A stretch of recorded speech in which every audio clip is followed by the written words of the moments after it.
Hi friends, welcome to ஜோஸ் kitchen. நீங்கள் இன்னும் நம்ம ஜோஸ் கிச்சன் சேனலை சப்ஸ்கிரைப் பண்ணலையா?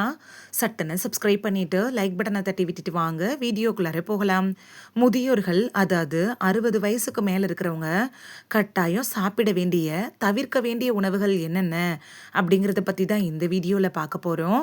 ஸோ வீடியோவை ஸ்கிப் பண்ணாமல் பாருங்கள் ஃப்ரெண்ட்ஸ். முதுமை காலம் அப்படிங்கிறது மனுஷ வாழ்க்கையில் தவிர்க்க முடியாது தான். இந்த முதுமை காலத்தை எப்படி செலவிடணும் அப்படிங்கிற திட்டமும் அதற்கான புரிதலும் இந்த கால தலைமுறைகிட்ட அதிகமாகவே இருக்குது அப்படின்னு சொல்லலாம். அதுக்கான முதலீட்டையும் இப்போதே அவங்க தொடங்கிட்டாங்க. அதுக்கான சந்தையும் நம்ம ஊரில் பெருகிட்டே தான் வருது அப்படின்னு சொல்லலாம். இன்னைக்கு 60 வயசுக்கு மேற்பட்ட பலர் என்ன பண்றாங்கன்னா, அவங்களுடைய ஓய்வூதியத்தை, அதாவது பென்ஷனை கூட பேர குழந்தைகளுக்காகவே செலவு பண்ணிடுறாங்க. அதனால அவங்களோட உள்ளம் மகிழ்ச்சியா இருக்கு அப்படின்னு நினச்சிக்கிறாங்க. ஆனா, இந்த காலத்திலயும் சரி, அந்த காலத்திலயும் சரி, முதுமை காலம் அப்படிங்கிறது நோய்களோட ஒரு கூடாரமா தான் இருக்குது அப்படின்னு கூட சொல்லலாம். அந்த காலத்துல தள்ளாமையும், இயலாமையும் முதியவர்கள வாட்டிட்டு இருந்துச்சு. அவர்களோட இளம் வயதுல எந்த ஒரு எதிர்பார்ப்பும் இல்லாம வாழ்ந்தாங்க. பொதுவாவே 60 வயசு ஆயிருச்சுன்னா, சர்க்கரை, உயர் ரத்த அழுத்தம், மலச்சிக்கல், பார்வை குறைபாடு, கேட்கும் திறன்ல குறைபாடு, இது மாதிரியான பல பிரச்சனைகள் நம்மள தொரத்த ஆரம்பிச்சிரும். அந்த சமயத்துல அவங்களுக்கு தேவையானது நம்ம கண்டிப்பா கொடுக்கணும் உணவு முறைகள்ல. அதாவது அவங்களோட வயோதிகத்த அவங்க மகிழ்ச்சியா செலவிடணும் அப்படின்னா, அவங்களுக்கு கொடுக்கக்கூடிய உணவுகள்ல நம்ம கான்சன்ட்ரேட் பண்ணணும். முதுமை காலத்துல சாப்பிட வேண்டிய உணவுகள்ல நம்ம கண்டிப்பா கவனம் செலுத்தணும். உணவு தேவைகள்ல அவசியமான ஒன்றையும் அளவோட நம்ம கொடுக்கணும். அதுதான் இந்த முதுமை காலகட்டம். பொதுவா உடம்புல செல்களுக்கு இடையே இருக்கும்ல, அந்த ஃப்ரீ ரேடிக்கல்ஸ் அப்படிங்கிறது உடல்ல வயோதிக மாற்றத்தை ஏற்படுத்திரும். 60 வயசுக்கு மேற்பட்ட பலருக்கும் நீர்ச்சத்து குறைஞ்சு தான் இருக்கும்.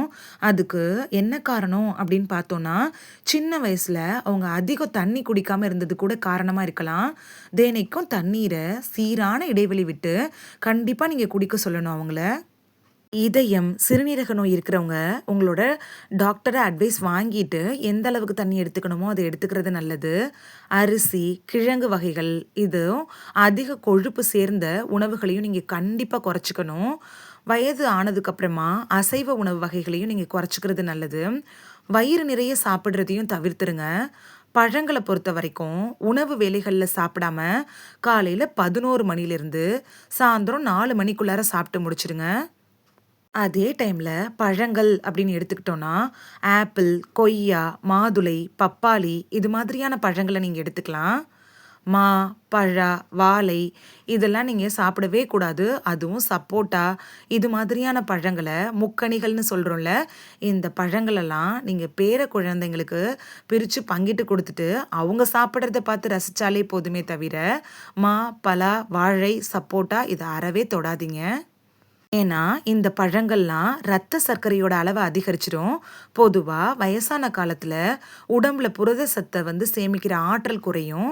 ஊட்டச்சத்துக்கள் குறைய தொடங்கும். உணவோட சுவை அறியக்கூடிய திறன் கூட குறைய ஆரம்பிக்கும். இனிப்பு, புளிப்பு, உப்பு சுவைய நீங்க கண்டிப்பா குறைக்கணும். துவர்ப்பு, கசப்பு இது மாதிரியான சுவைகள இருக்கக்கூடிய உணவுகள நீங்க அதிகமா சேர்த்துக்கலாம்.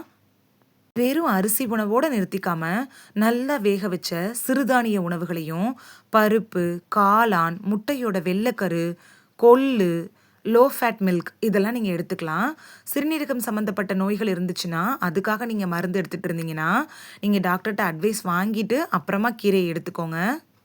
60 வயச நீங்க கடந்துட்டீங்கனாலே, மனச பாதிக்கக்கூடிய பிரச்சனைகள்லாம் தள்ளி வச்சுட்டு, மகிழ்ச்சியான வாழ்க்கைய நீங்க முன்னெடுக்கணும் கண்டிப்பா. மகிழ்ச்சியான வாழ்க்கை இருக்குல்ல, அது உடலுக்கும் ரொம்ப நல்லது. உங்களோட உள்ளத்தையும் உற்சாகமா வச்சுக்கொள்ள உதவியா இருக்கும். இந்த வீடியோல 60 வயசுக்கு மேற்பட்டவங்க என்னென்ன உணவுகள சாப்பிடலாம், என்னென்ன உணவுகள கட்டாயம் சாப்பிடக்கூடாது அப்படிங்கிறத பத்தி தான் பார்த்தோம். இது உங்களுக்கு ரொம்ப யூஸ்ஃபுல்லா இருந்திருக்கும் அப்படின்னு நம்புறேன். இந்த வீடியோ உங்களுக்கு பிடிச்சிருந்துச்சுன்னா லைக் பட்டன தட்டி விடுங்க. சப்ஸ்கிரைப் பண்ற ஃப்ரெண்ட்ஸும் மறக்காம லைக் பட்டன தட்டி விடுங்க. இது உங்க ஃப்ரெண்ட்ஸுக்கு பயன்படணும் அப்படின்னு நினைச்சீங்கன்னா ஷேர் பண்ணி விடுங்க. நிறைய பேர் சப்ஸ்கிரைப் பண்ணாம பார்க்குறீங்க ஃப்ரெண்ட்ஸ். நீங்களும் சப்ஸ்கிரைப் பண்ணிட்டு பார்த்தா நமக்கு பவர் கிடைக்கும். நீங்க சப்ஸ்கிரைப் பண்ணிட்டு பார்க்குறது இது மாதிரி மாதிரியான வீடியோக்கள் தொடர்ந்து போடுறதுக்கு எங்களை மோட்டிவேட் செய்கிற விதமாக அமையும் ஃப்ரெண்ட்ஸ்.